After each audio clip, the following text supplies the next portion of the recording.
तो अभी बोकारो के जो एसपी थे उन्होंने जो मीडिया में बयान भी दिया था कि सुरक्षा के कारणों से, लेकिन जब हम उनसे पर्सनली मिले, चूँकि अब वो बोकारो के एसपी है नहीं, तो हमें भी बात करने में कोई गुरेज नहीं। उन्होंने कहा कि विधायक जी आप भी जानते हैं हम लोग को सरकार का पक्ष रखना पड़ता है, लेकिन अगर ईमानदारी से हमको कहा जाए तो बड़ा बाबू को वहाँ जाना चाहिए था, इतना तो डरपोक नहीं होना चाहिए। दोस्तों, टाइगर जयराम महतो ने बहुत बड़े राज से पर्दा उठा दिया है। जी हाँ दोस्तों, टाइगर जयराम महतो ने हेमंत सोरेन सरकार की पोल खोल दी है। घटना आपको याद होगा, घटना है ऊपरी घाट का रात के 2 बजे वाला। याद होगा, एक क्रेटा गाड़ी जिसमें एक व्यक्ति की हत्या हो गई थी।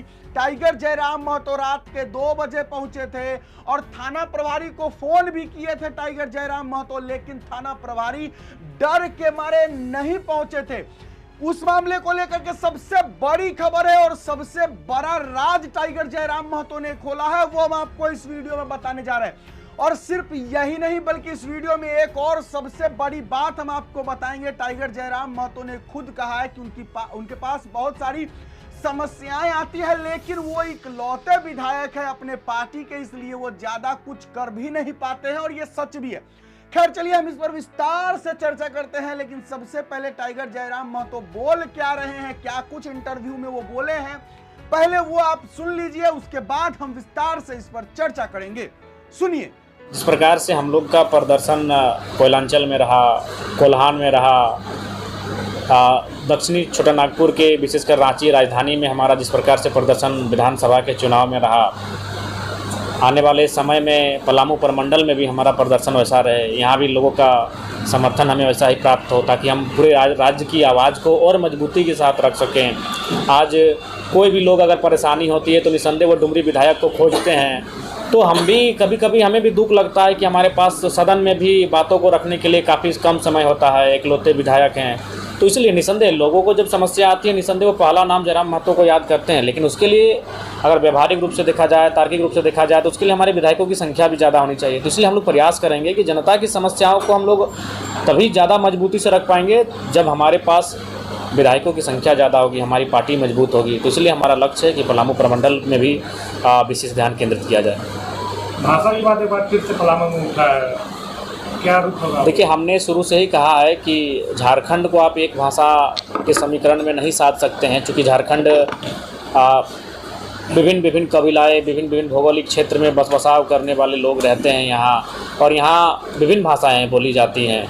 तो इस लिहाज से सरकार को एक भाषाविद का गठन करना चाहिए, जिलावार करना चाहिए, और जिलावार भाषाविद का जो रिपोर्ट आए कि वहाँ के जो स्थानीय लोग जो सैकड़ों सालों से इस भूभाग में बसे हैं, जो सिर्फ और सिर्फ झारखंड के हैं, वो किस प्रमंडल में, किस जिले में, किस ब्लॉक में कौन सी भाषा में अपनी बात को कह रहे हैं, बोल रहे हैं, समझ रहे हैं, और उसके अनुसार जिलावार जो नियुक्ति होगी उनमें उन भाषाओं को इंक्लूड करना चाहिए। ऐसे चतुर्थ वर्गीय कर्मचारियों की यहाँ बहाली निकली है, वो भी विवाद के घेरे में है। पलामू में स्थानीय होना चाहिए, उसमें सारे जिलों का बहाली होना है। देखिए, अगर ये नियमता है कि जिलावार बहाली है और उसमें उसी ज़िले के लोगों का होना चाहिए, तो उनको उनका हक मिलना चाहिए। अगर वो जिलावार बहाली स्पेशल अगर किसी जिला विशेष के लिए है, तो निसंदेह जिला का हक बनता है। बेरमो से डुमरी अवैध जो कोयला की बात किया जाए, आपके द्वारा कहा गया था कि हम नहीं जाने देंगे, तो कितना सफलता आपको मिला? देखिए, सफलता मिली, लेकिन आप भी जानते हैं कि सफलता आपको पूर्ण तभी मिलेगी जब सरकार का भी आपका समर्थन रहेगा। अभी अगर आप किसी भी अगर कोयला के क्षेत्र की बात करें, बालू की बात करें, तो ये आपके आंखों के सामने है किस प्रकार से दरोगा लोग पीछे पीछे गाड़ी को हाँकते, जैसे बैल हम लोग हाँकते हैं तो हाँकते हुए उसको सीमा से अपना पार करते हैं। ये आपसे छुपा नहीं मीडिया बंधुओं, आपने भी बोकारो की घटना को बाकायदा मीडिया के माध्यम से देखा कि किस प्रकार से जो अवैध बालू जो संचालन कर रहे थे, वे लोग बड़ा बाबू पे चढ़ के बात कर रहे थे, बोलिए कि आपको हम देते हैं कि नहीं देते हैं महीना का। तो जब तक सरकार इन चीज़ों को गंभीरतापूर्वक नहीं लेगी, एक विधायक होने के नाते हम प्रयास कर सकते हैं, उस पर हम अवरोध भी उत्पन्न करते हैं, लेकिन पूर्ण रूपेण सफल तभी मिलेगी जब सरकार इसको गंभीरतापूर्वक लेगी। झारखंड सरकार नियुक्ति को लेकर सर, जो युवाओं का नियुक्ति है, दरोगा हो चाहे और भी बहालियाँ, वो सभी बहालियाँ लेट हो रही है, इस पर क्या आप कहेंगे सर? देखिए, इसमें क्या है कि झारखंड सरकार कहीं ना कहीं विफल रही है। मैया सम्मान योजनाओं के अलावा जितनी भी योजनाएं या फिर जितने भी वादे झारखंड सरकार ने किया था दूसरी बार सरकार आने से पूर्व, कहीं ना कहीं उनमें विफलता दिख रही है, चाहे वह वैकेंसियों की बात हो, उनकी नियमित कैलेंडर जारी करने की बात हो, या फिर जो लोग दोषी या कदाचार करते हुए पाए जाएंगे उन पर दोष सिद्धि के बाद उन पर कानूनी कार्रवाई की बात हो, उन पर कहीं ना कहीं वो फेलियर हो रहे हैं। हर एक एग्ज़ाम को लिखने के बाद रिज़ल्ट के लिए, तो कभी रिज़ल्ट में गड़बड़ी के लिए छात्रों को आंदोलन करना पड़ रहा है, उन्हें यहाँ तक भूख हड़ताल, आमरण अनशन का सहारा लेना पड़ रहा है, कभी कभी वो भीड़ आक्रामक हो जाती है, हिंसक हो जाती है। तो ये विषय तमाम बहालियों में देखने को मिल रही है। इसलिए सरकार को संवेदना दिखानी चाहिए, तत्परता दिखानी चाहिए, और विशेष जब भी परीक्षा हो उस पर विशेष नज़र रखनी चाहिए ताकि वो परीक्षा कदाचार ना हो उसमें। सर, अंत में ये जानना चाहेंगे कि आप जिस तरह से कहीं पे घटनाएं रात में भी होती है, अभी 12 बजे रात को आप ले गए थे घटना स्थल पे और आप खुद जाकर के थाना प्रभारी महोदय को फोन किया, उसके बाद उनके द्वारा कहा गया कि वो सेफ जगह नहीं है, आप वहाँ से चले आइए।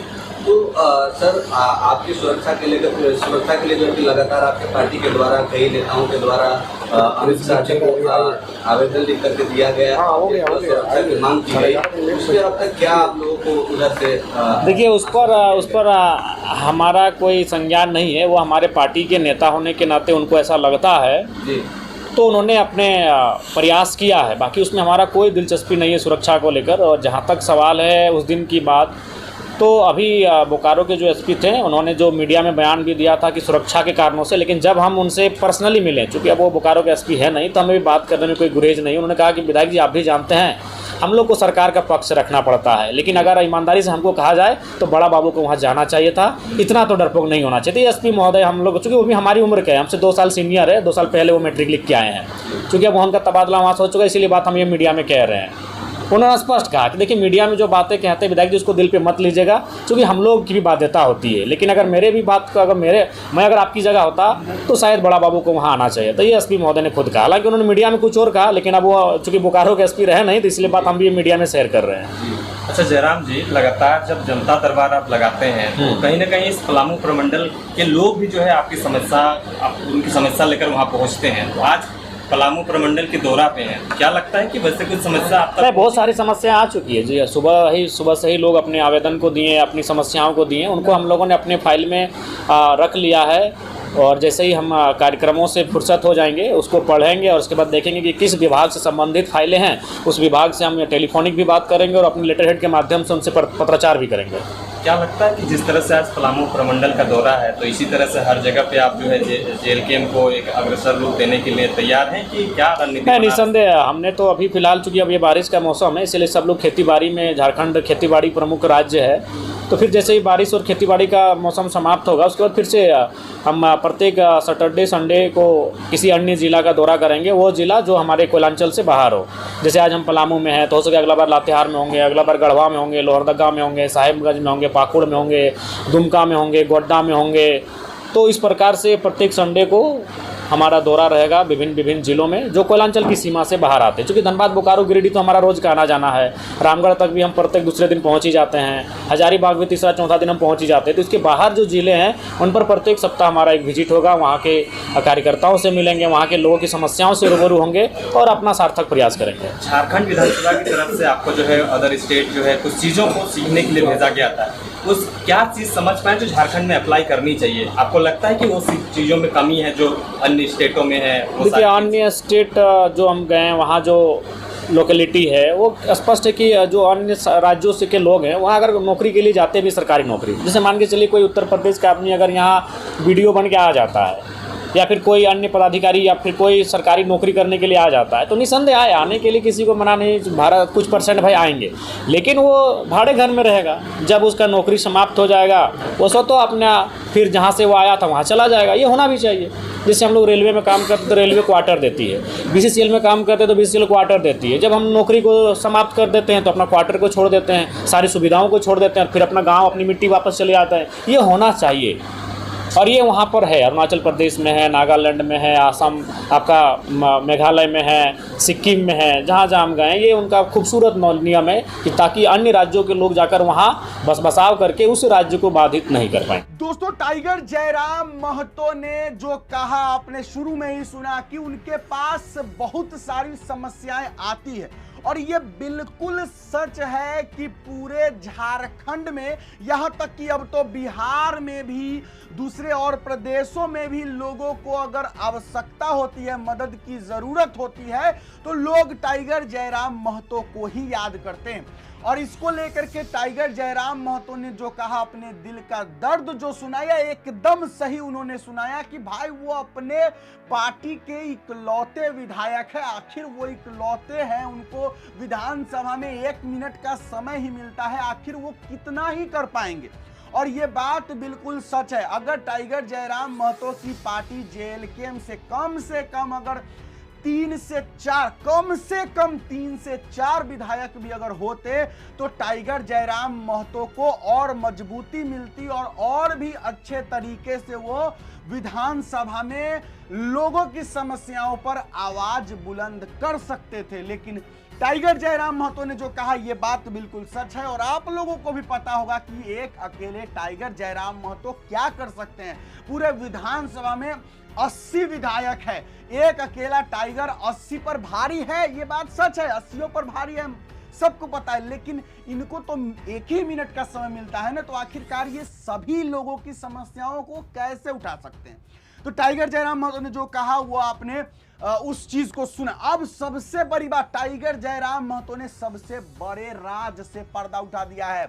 वो मामला आपको याद होगा, ऊपरी घाट रात के 2 बजे टाइगर जयराम महतो पहुंचे।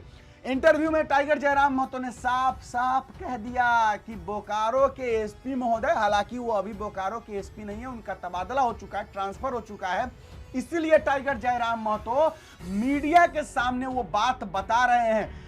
बोकारो के एसपी महोदय से जब टाइगर जयराम महतो जी प्राइवेटली मिले, तो बोकारो एसपी महोदय ने कहा कि हम लोगों को मजबूरी होता है, प्रेशर होता है, सरकार का पक्ष रखना होता है। मामला आपको याद होगा, बोकारो के एसपी महोदय का क्या कहना था उस समय। आपको पता होगा कि रात के 2 बजे टाइगर जयराम महतो घटनास्थल पर पहुंचे थे, ऊपरी घाट, और कितना भी फोन किए थे, ना बोकारो के एसपी महोदय फोन उठाए थे, ना एसएसपी महोदय फोन उठाए थे। और जो थाना प्रभारी थे वो बोल रहे थे कि टाइगर जयराम महतो जी को कि आप भी मत जाइए विधायक जी, नक्सली इलाका है, कुछ भी घटना घट सकता है। और थाना प्रभारी भी डर के मारे जो है नहीं पहुंचे थे टाइगर जयराम महतो के जहां पहुंचे हुए थे घटनास्थल ऊपरी घाट, वहां नहीं पहुंचे थे। तो बोकारो एसपी महोदय उस समय, जिस समय वो बोकारो के एसपी थे, उस समय उन्होंने बयान दिया था कि उनको खबर थी कि नक्सली गतिविधि होने वाला है उस क्षेत्र में, इसलिए सुरक्षा का ध्यान रखते हुए थाना प्रभारी या कोई भी जो है तुरंत एक्शन नहीं लिया था, और इसलिए नहीं पहुंचे थे टाइगर जयराम महतो के बुलाने पर। उस समय बोकारो एसपी ये बयान दिए थे। और अब जो है पता ये चल रहा है कि बोकारो एसपी महोदय ये बयान इसलिए दिए थे क्योंकि उनको सरकार का पक्ष रखना पड़ता है, उनको अपना बचाव करना पड़ता है, नहीं तो पुलिस प्रशासन की तो हाय हाय हो जाएगी ना। अभी सब कुछ क्लियर हो गया। टाइगर जयराम महतो ने बता दिया कि बोकारो एसपी क्या बोले थे। प्राइवेट से मिले टाइगर जयराम महतो बोकारो एसपी से, तो उन्होंने कहा कि थाना प्रभारी महोदय को जाना चाहिए था वहां पर, आप वहां गए हुए थे तो उनको डरना नहीं चाहिए था, उनको जाना चाहिए था, उन्होंने गलती किया। लेकिन उस समय, जिस समय वो बोकारो के एसपी थे, उस समय उन्होंने बचाव किया, हेमंत सोरेन सरकार का बचाव किया। चूंकि उन्होंने अभी साफ साफ टाइगर जयराम महतो ने तो कह ही दिया कि मजबूरी होता है, पक्ष रखना पड़ता है सरकार का, नहीं तो पुलिस प्रशासन की जो है बेइज्जती हो जाएगी, तो इससे सरकार की बेइज्जती हो जाएगी। और इसीलिए उस समय बोकारो एसपी महोदय ने बयान दिया था कि हम लोगों को नक्सली गतिविधि का जो है वो अनुमान है, कुछ नक्सली खबर मिली है कि कुछ नक्सली जो है उस क्षेत्र में सक्रिय हो रहे हैं, इसलिए थाना प्रभारी महोदय नहीं गए थे। बचाव के लिए उस समय ये बोला गया था। लेकिन चलिए, बाद में ये राज से पर्दा उठ गया कि ये सब इसलिए वो बोले थे क्योंकि सरकार को बचाना पड़ता है, सरकार का पक्ष रखना पड़ता है, सरकार का दबाव होता है। इसलिए अब आप लोग ही बताइए कि क्या ये हेमंत सोरेन जी की जो सरकार है ये सही में कामयाब है? क्या ये झारखंड के लिए सही सरकार है? तो लिखिएगा कमेंट में कि है, और अगर नहीं है तो आप बताइएगा कि हमारे झारखंड को किस नेतृत्व की जरूरत है, हमारे झारखंड को किस सीएम की जरूरत है, कौन से चेहरे की आवश्यकता है, किसकी आवश्यकता है, जरूर कमेंट बॉक्स में लिखिएगा। चलिए, आज के लिए बस इतना ही है। फिलहाल इजाजत दीजिए मुझे, मिलते हैं नए वीडियो के साथ कल। मेरा नाम बिट्टू सिंह है, आप इस वीडियो को मिस्टर बिट्टू पर देख रहे होंगे। जोहार, जय हिंद।